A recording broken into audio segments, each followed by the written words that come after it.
Hi, everyone. This is Kyla from Hidden Gems Literary Emporium, your family-owned nonprofit community bookstore. And today on Ask the Author, we have Miss Joyce Crawford, all the way from Florida, here to talk about her book, The Royal Order of the Last Coin, Book 1. Miss Crawford, thank you so much for joining us today. Well, thank you for inviting me. Oh, no problem. We're happy to have you, and we're happy to have your book available and on display here at Hidden Gems. We're very excited about that. Why don't we begin by you just introducing yourself and telling us a little bit about what inspired this book? Oh, about myself. I'm a believing Christian. My books are faith-based. This particular book and the trilogy is based on my family's genealogy.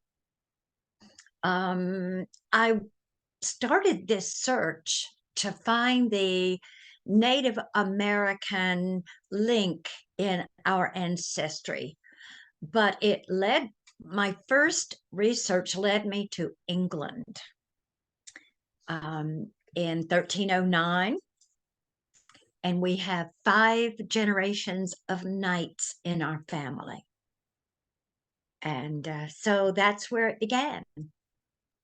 What was it that prompted you to want to study your genealogy? I am the matriarch of my family now. My mother was our family's historian. She's no longer with us. So now it's on my shoulders. And I wanted my children to know some of the stories that she told me. And we really don't know that much about my father's side of the family. So this is what inspired me. I think that's very interesting. My husband and I, we're also historians. We study just world history, American history, but also our family history.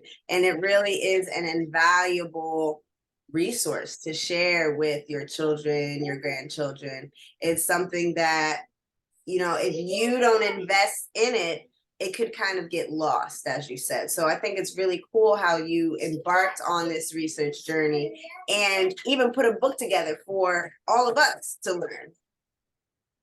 Oh, well, thank you. Oh. I have learned so much from this. What do you think is one of the most interesting things about your family history that you've learned? If you had to choose one. If I had to choose one, in this book or the trilogy? Let's stick with this book.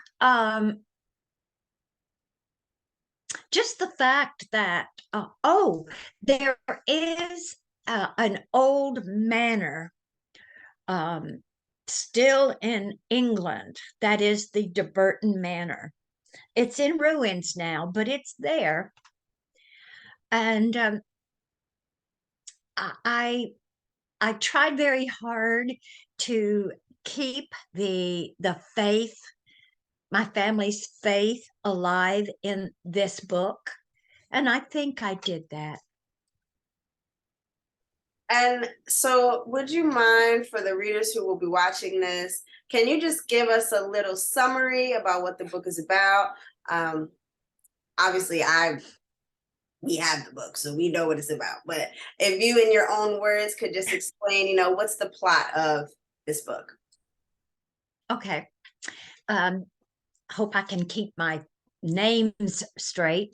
Walter de Burton is just a soldier in King Edward I regiment.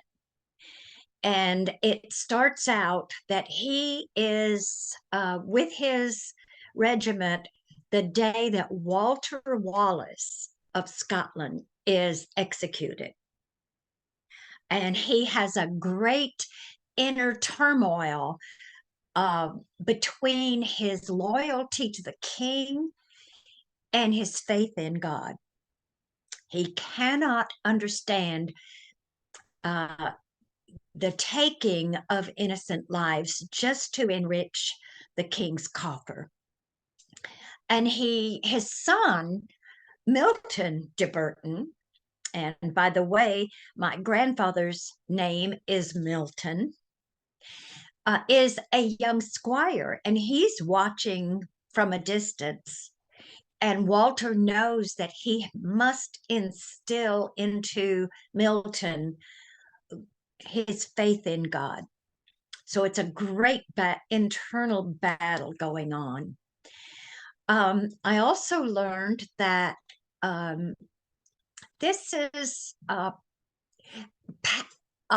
past the time when the Templars were disbanded, but the Templars were still a secret organization, and they had to whisper. They could not, Walter could not teach his son scripture because the church frowned upon it.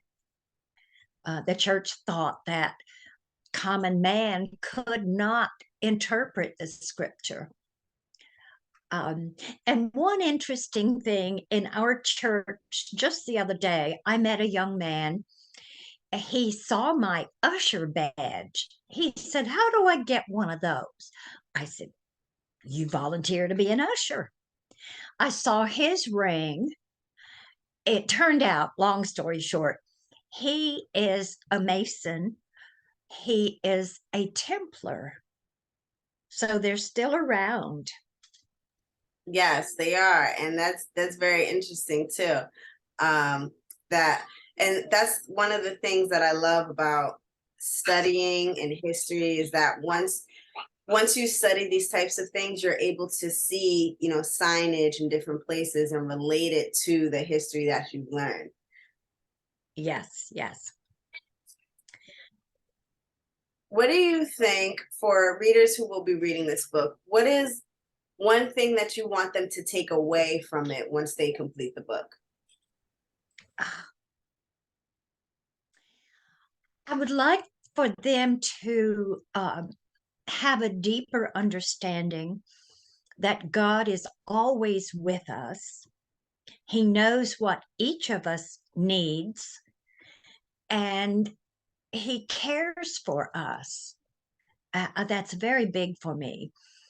I also sprinkle scripture in throughout my book and hymns, and I'd like for people to, especially my audience, to remember those hymns and enjoy them. Our purpose on earth is to know God and enjoy Him forever. I think the theme of this book is very interesting as well, because a lot of people, they do struggle between their faith and maybe their job, or certain decisions that they have to make. It's like, am I going to go with my faith and what my heart is telling me to do, or am I going to go this path? And so I think it's interesting that you've created this character that exhibits that struggle that a lot of people really do face. And not only that, but you've also included some encouraging words and, like you said, hymns that can help people reflect on their own lives, any struggles that they may be going through. Right. We struggle every day. And I find if I keep my eyes on God's face, not his hands, but his face, that I can withstand the trials of my life. And so this is the first book. Do you want to talk a little bit more about the other books in the trilogy?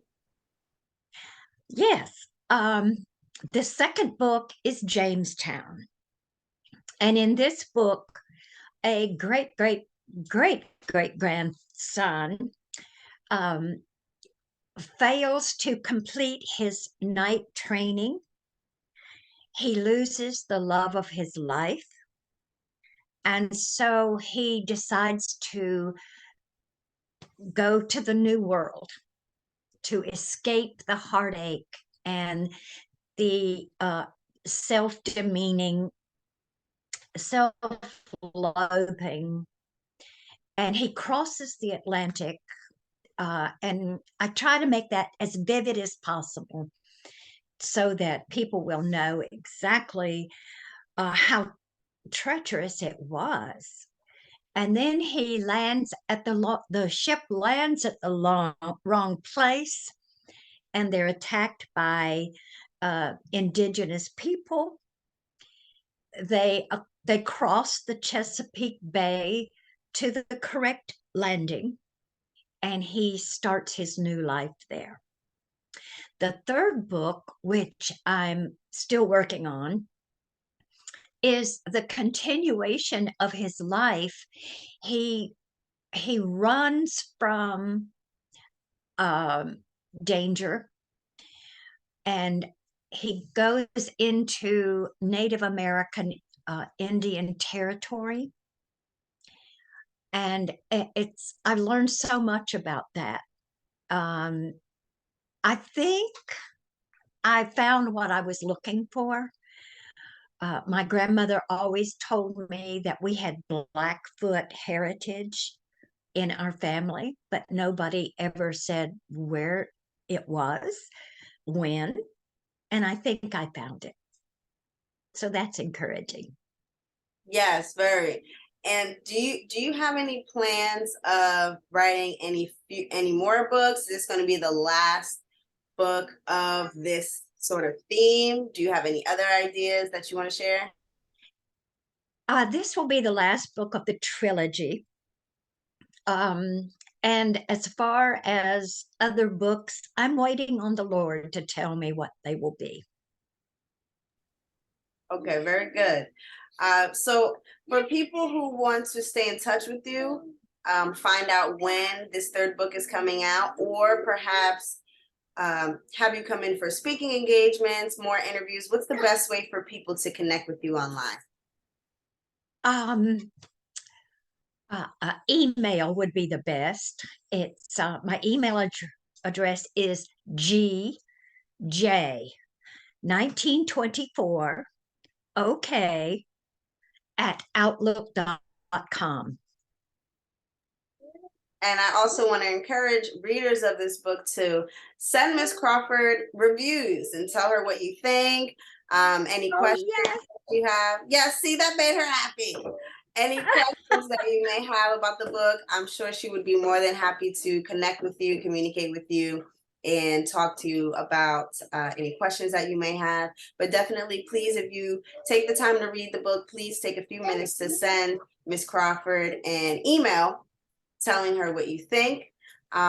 Miss Crawford, I've also, anyone who's in the New Jersey area or who supports Hidden Gems, you can come by 55B Morris Street, New Brunswick, New Jersey. You can get your copy there.